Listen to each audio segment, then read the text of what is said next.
So let's jump in with a real question, no warm-up. This passage comes from Plutarch's Life of Alexander. Young Alexander is watching a horse called Bucephalus. This is a horse that's so savage that no one in his father's court could ride him. His father wants the horse to be led away, but Alexander sees what's going on. He sees what everybody else is missing.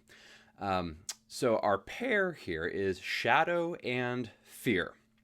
Watch these 4 moves we're going to make. Move number 1, find the line.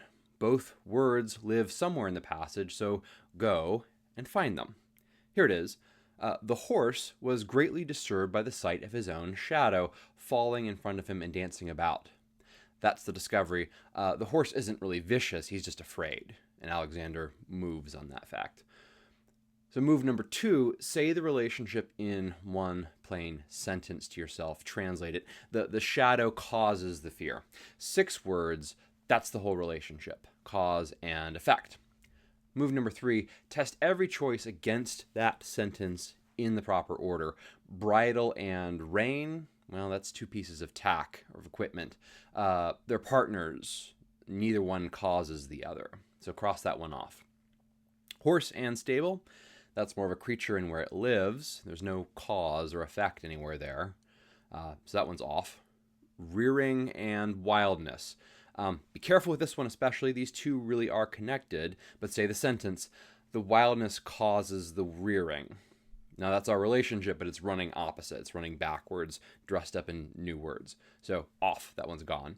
Which leaves thunder and a startled cry. The sound causes the cry, same shape. Move 4, check the direction again. Thunder first, cry second, cause before effect, exactly like the shadow before fear. So circle it, that's the one we want. That's answer B. If you got there ahead of me, well, good for you. If it felt fast, don't worry. That right there is the entire skill set. You have 4 moves and they work on every analogy the CLT can throw at you. So let's slow down and look at each piece, what an analogy actually is, and how this method works. So what exactly is an analogy? An analogy is a claim about relationships. It says these 2 words are connected in a certain kind of way, and this other pair of words are connected in the very same manner. So again, from above, shadow causes fear, thunder causes a startled cry. The Greek word that's behind this is analogia, and it has to do with proportion. As the shadow stands to the fear, so the thunder stands to the cry.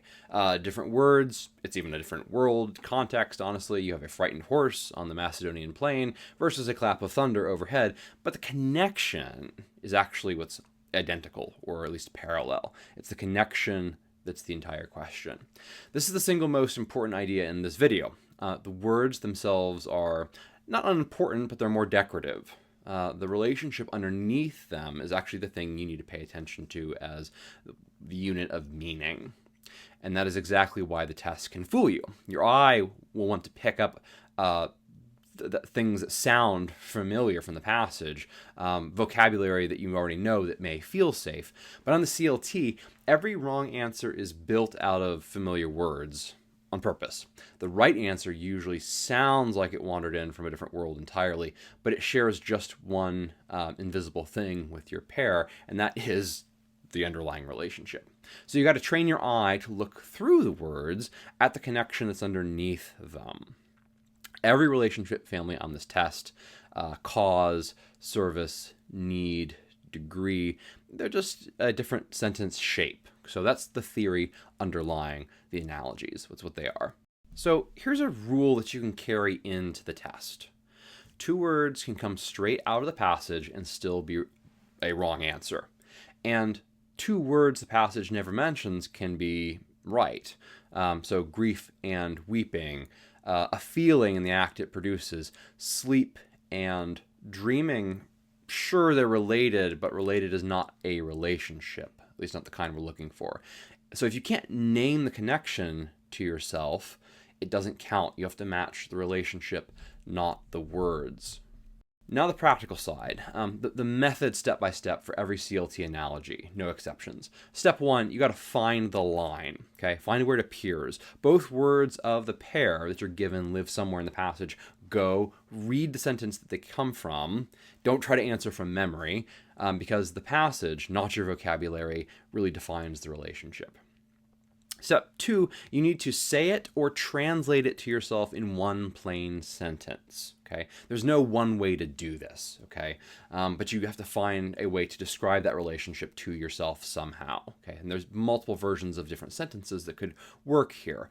A causes B, A serves B, A answers B. You try to use plain words. Try to make it a short sentence. Again, you can repeat to yourself. This is the step where most wrong answers are actually born, because students match a vibe instead of the actual relationship in the sentence. Step three, test every choice against your little sentence, your little translation sentence, in order. Every choice, even after you think you've spotted the winner. Okay, the test loves to park a tempting, almost right answer one line above the real one, just to catch students who are in a hurry. So watch out for that. Step four, check the direction. Every relationship runs in one direction, and perhaps the CLT's favorite trap with analogies is a real relationship that's written backwards, so it can slip right past a tired I that's under stress. So say your sentence with the first word first every single time. Direction sounds like a small thing here, but it's actually the single most common way strong readers can lose this point that the CLT is offering you. So that's our method. And so for the next two questions, these four steps will sit right on our screen. Watch them get ticked off as we go. So question two, a new passage and a completely different relationship. This one is from Aristotle's Nicomachean Ethics. So I guess we're kind of ancient Greek themed today. Real philosophy in this passage, but the steps do not change. Our pair is bridle making and writing. Step one, find the line. Here it is. Bridle making and the other arts concerned with the equipment of horses fall under the art of riding. Notice those words, fall under. Hold on to that phrase. Step two, one plain sentence, your little translation sentence. Bridle making serves writing, or it prepares for writing, or it makes writing possible, something like that. The smaller craft, the more particular craft, exists for the sake of the master art. And that's Aristotle's whole point here in 5 words or so.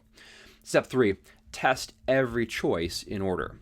Strategy and victory. Well, those are real words. They are taken from the passage, which should make you slower, not faster. But strategy does aim at victory. That's an art and its end, not the servant and master kind of relationship we're looking for here, where one serves a greater purpose. So that one's off. Generalship and scouting. Now, scouting really does serve generalship, but again, look at that order. This pair leads with the master, the higher. A true relationship, walking backwards, but it's in fresh vocabulary again. So that one's off. Horse and equipment. Those two are actually near each other in the passage.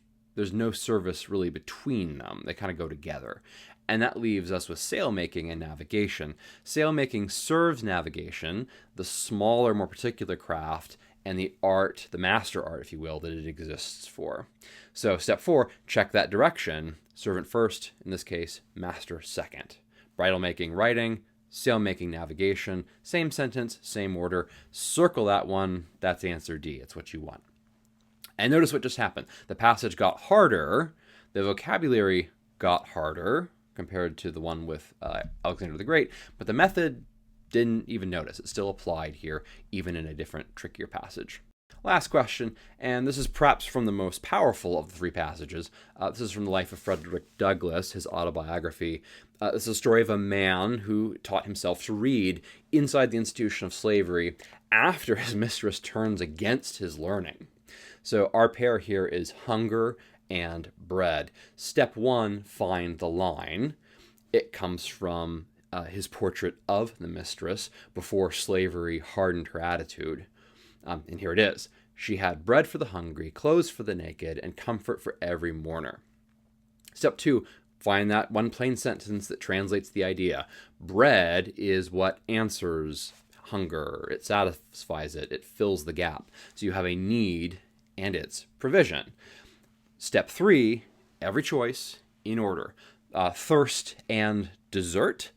Well, a dessert might actually deepen thirst. It doesn't exactly answer it.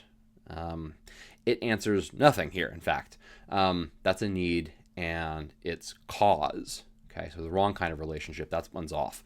Charity and kindness, 2 names for the same kind of warmth. They're really kind of synonyms. They're on the same side, the same idea. There's no need, there's no provisions. That one's off.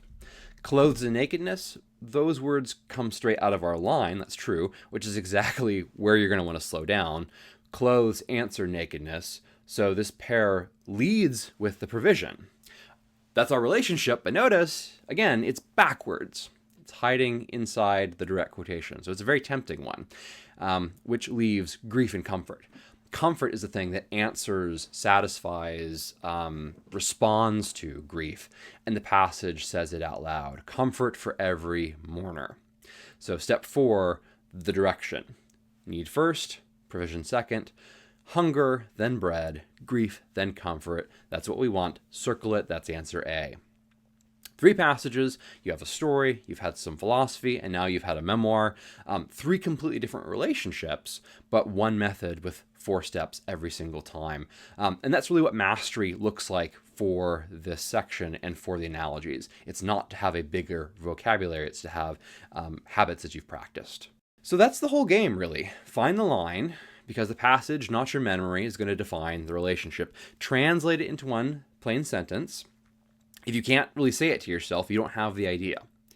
Test every choice against that sentence. Familiar words are going to be bait sometimes, not evidence. And then check the direction. Reversals, sometimes wearing completely new vocabulary, and they will not announce themselves. So watch out for that trap. 4 steps, every analogy. Hopefully they become free points waiting right there for you on test day. If you want these 3 full passages, plus more analogy practice with every wrong answer explained, it's all free at classictestprep.com. Like and subscribe for the next full-length video, and we'll see you in the next one.